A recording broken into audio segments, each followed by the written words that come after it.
Couple Edition Part 2. Are you ready? Yeah, I am, definitely. My man here. Are you sweating? No, I cannot You know, sweat. this question are most asked question. Yeah. So, question number 2. Yeah. Is it good to have a private account Mhm. when you are in marriage? If no, why? I'm waiting. If no, I'm waiting. First, okay. Since here we are talking about Couple Edition. couples. Though we are covering, we are even touching those people who are dating. Yeah. They are yet to become united. Yes. They are yet to join marriage, but we are there. They also can watch this Yes. video, and it will be helpful for them. Now, Now, this thing of private accounts, it's a common thing.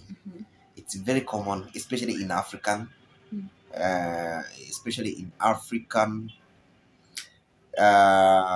marriages. Let me say African marriages. Yes. Wazungu, they tend to be open in most cases. They tend to be open. But Africans, they will always have this thing that they will always have things thing of hii ni vizuri kukaa rada. Inaitwa rada? Ni vizuri kukaa rada. Kisikurambe. Kisikurambe kama ya ile ni ya Shakahola. So unaka on toes. But this is what I'm going to tell couples out there. This is what I'm going to tell married people out there. That number 1, you must know marriage is permanent. Yes. Yes, marriage is permanent. Contract zimeletwa na binadamu, but from the word go, marriage ikianza in the world, it was permanent. Hata ungeoa mabibi 10 haukuwahi fukuza wa kwanza. Yes, so marriage is permanent. Tuanzie hapo. Yes. Tusiongezee ndo tuzitoe. Marriage is permanent. So tukisema ni permanent, huyu mtu anaenda kufungua account different ama account feature because hayuko sure whether atastay ama atastay. Inamaanisha those couple that does that hawako permanent. So hiyo ni marriage yao tu wametengeneza yao. Inaitwa contract marriage. Yeah? Contract marriage. Kwa Kiswahili inaitwaje? Contract. That's a direct translation. Inaitangwa ni kadarasi. You know? Yes, ndoa ya kandarasi. Okay, marriage contract. So hao ndio wanafaa kufanya hizo vitu, and that is not marriage. God does not recognize those things. Hizo ni vitu zako, lakini ukifuata ile ndoa takatifu, ndoa ambayo Mungu amehusika pale, hiyo ni ndoa ya tunaita ni it's a permanent thing. And that's why when we vow we say for better for worse until death do us apart. Yes, until death do us apart. So if you have vowed until death do you apart, that means this thing is permanent. Yes. So why are you hiding the account for your partner if this thing is permanent? And this means that when anyone dies, the other partner can access that account. Yes. Yes. That was for better for worse. For betterness, umekufa umeacha mamilioni, azikule vizuri. Yes. Hiyo ndio for better. Yes. Yes. Anakufa anaacha watu wakiteseka, yet alikuwa na private account. Yes. Ama by the guys, hii history ya private account, it's a no. Haya, for example, me as a wife, I have a private account. Sana hizi unapatanga zina happen kwa wanawake. I have a private account. Si ndio? Just in case ni collapse pale nje, something happens to me, my husband hana do, yet I have a lot of money in my account. Si ndio? Si mtu atakufa na bado ako na pesa na zikuliwe na manager wa bank. Yes, cause hata watu haezi zitrace. Utatrace aje kitu unajua haiko. You see? So inakuanga na disadvantage. Yes. It has a lot of disadvantages. Yes. A lot of demerits. So this is what I can tell people out there. Number 1, when you're getting into marriage, know that thing is permanent. Number 2, know that your partner, na ndio tunaenda kusoma saa hii kwa word, your partner is you. Let's say, and vice versa. yes, she is me, I am Him. yes. Huh? No. I am her. She is me And I am him. yes. So because we become one. One, yeah. Let's see what Matthew 19:5 will tell us. It says, and said, for this reason, a man will leave his father and mother and be united to his wife, and two will become one flesh. Yes. You see? They will become one flesh. Two will become one flesh. Yes. So what does it mean? How can I hide? Account for myself. That's what people are doing out there. If you have a private account, just know you're doing this. Wewe unajidanganya wewe mwenyewe. It's very foolish and very stupid. Hiding things from yourself. If she has a different account, a hidden one, she can have a different account, yes, which is allowed. She can have her own account, but which I know that there is an account for Preston, Shiko. There is an account for Wesley. Osoro. Yes. Okay, you can have a personal account, but let your friend, your not partner. a private. Yeah. Whether there is a difference between a personal and private. Yes. Personal, your partner knows. Private ni yenye ni wewe peke yako unajua. Na Partner wako hata watoto wako wajua. Na Mungu wako na shetani. The devil. Actually, yako The devil knows. God knows. Yes, and you. yourself. So you are three. So the Bible, it's very clear that the two becomes one. Yes. If we become one, yeah, if we become one in flesh, that means we are locked like this. Yes. So there is no way this finger will hide from the other finger. Yes. And they are locked. So there is no need and no way we can advise couples to have a private account, have a personal account, which is okay, have a joint account, which is okay, have as many accounts as you can, but let your partner know that you have these accounts. Not doing it in secret. Buy a property and let your partner know. And this is another thing also. It's part of the private things. Private properties, you buy a car, you hide it somewhere. You buy a matatu, you hide it. You don't tell your wife. A wife goes to a chama, receives a lot of good money, she buys a land, she hides the title in a bank. You see? It is very foolish and it is not godly at all. So as Christians, we condemn that. If you have a private account, make it personal and make it public not public to people. Make it known to your partner. Yes. Make it known by your partner, by your spouse. If you have a private account.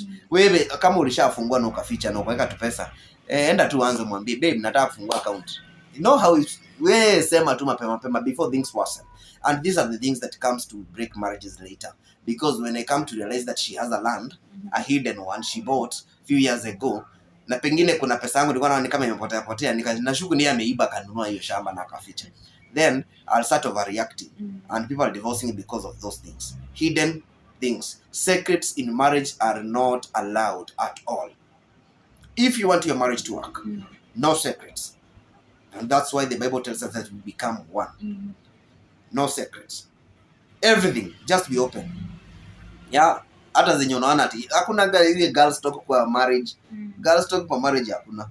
Your man has to know you in and out. Your wife has to know you in and out.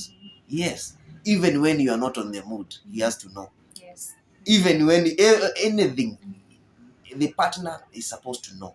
So no secrets in marriage. No secrets at all. If you want your marriage to last. Unless when you went there with a certain purpose. Yes. Ulendo ukisema nikajaribu.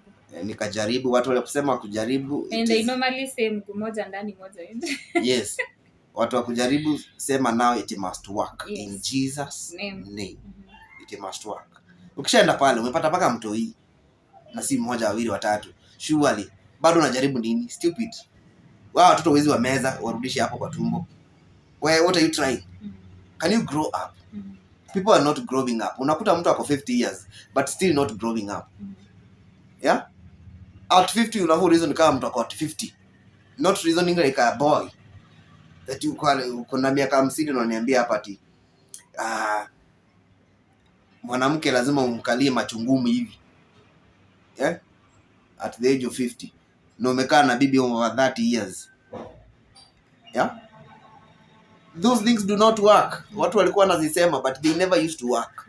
Na zenye zilikuwa zina work out of fear. Right now I can advise men, women have gone very far in terms of education. Women have become wiser.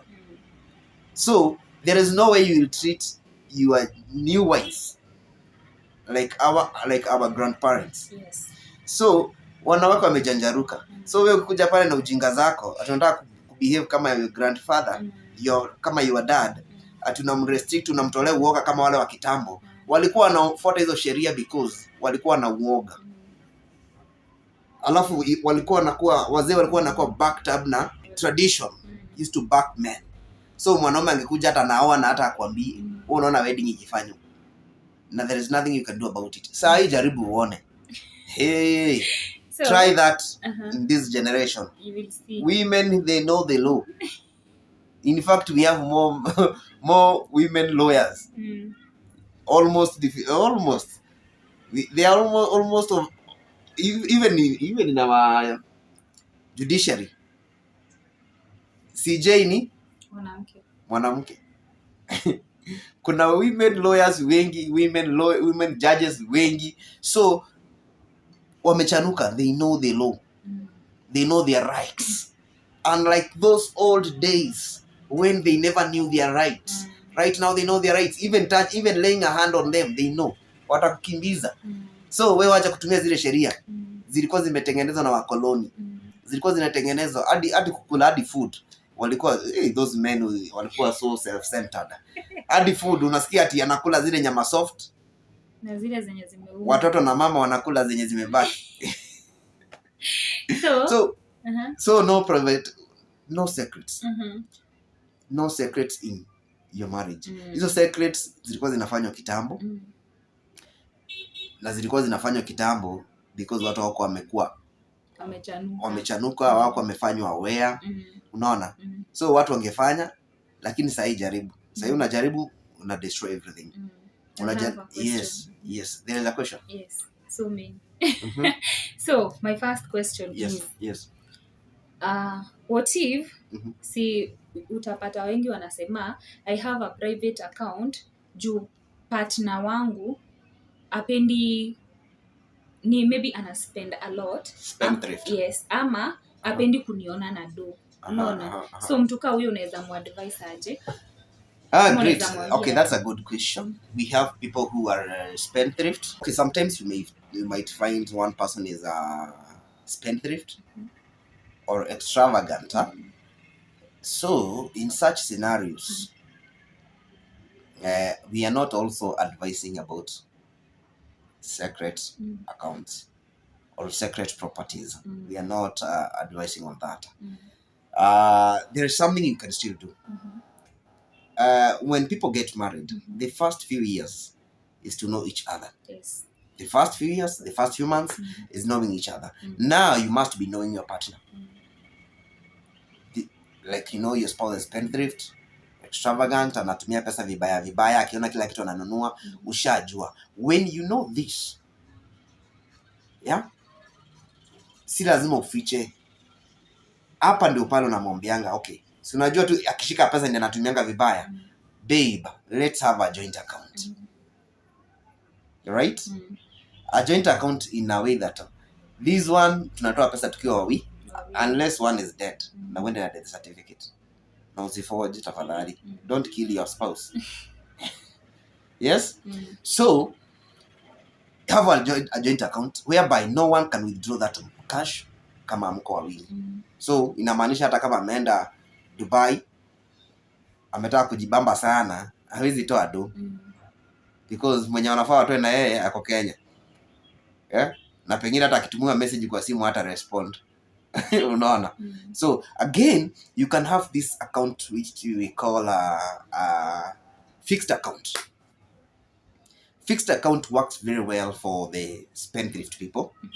It works very well because you go there, you walk into the bank, you open an account, you tell the account officials you want it to be fixed, and you give even the duration that I cannot withdraw this certain amount until 1 year later, until 6 months, until 3 years. Now that will help you not to spend so much. You see? So that way you can overcome, but there is no room for secrets again. Yes. It's an open thing. You both know. Unaweza kuta huyu mtu spendthrift ndiye anatafutanga pesa sana. Yes. Alafu unataka kumfichia pesa yake. It does not make sense and it does not work. Pengine yeye ndiye anatafutanga na kujanga na every day akitoka hivi ni mtu anajua kutafuta pesa anakuja na 1,100. Sasa mwambie babe hizi tuweke kwanza hapa. Toa yako yenye unatumia tuweke hapa. Ikishaingia pale unajua it is done. Yes. Unaona? Alafu it's also good. I can also advise if your partner is a spendthrift also. Na wewe ni mtu unaona mbali. Kwa unanunua zile property zenye mtu hawezi uza rahisi. Things like land. It's very hard to sell a property. It's not easy. So hiyo kitu hata amke hivi aenda akunywe chupa zake 2, aseme nauza shamba nikunywe chupa zingine 3. Hataweza. Be buying those properties. But hawezi uza rahisi. Lands, residential, commercial building, those properties, be buying those properties. Zenye mtu hawezi uza anytime. Akitaka kuuza lazima ajipange. Hawezi amka tu kama ameuza. Yes. So vitu kama hizo phones, laptops, hizo vitu mtu anaweza patiana. Hata vitu za nyumba. Hizo vitu anaweza patiana akisota. But land kabla uze ni kitu take process, utafute sijui wakili, sijui utafute zinatonga sijui ni tribunal. Plus hata huwezi uza na one date. Yeah, it is a hectic thing. Hadi nimesota acha niuze hii shamba. Ama nyumba you cannot. Gari mtu anaweza uza. Hiyo usifurahie sana when your partner buys a new Discovery, buys a new Range Rover. Unasema sasa at least amenunua Range Rover badala angeenda ile pesa yote atumie na watu. Hapana, don't be happy because hiyo Range Rover anaweza uza kama mandazi. Gari kuna auctioneer, kuna ukitembea hivi in town like in Nairobi you will find places zimeandikwa come with a logbook, I give you cash. So you might walk in with logbook in a time. Na apewe 20,000. Yes. Na ashinde kulipa Range Rover iende. You see? So hizo ni vitu za kwenda haraka. But properties zenye zienda haraka.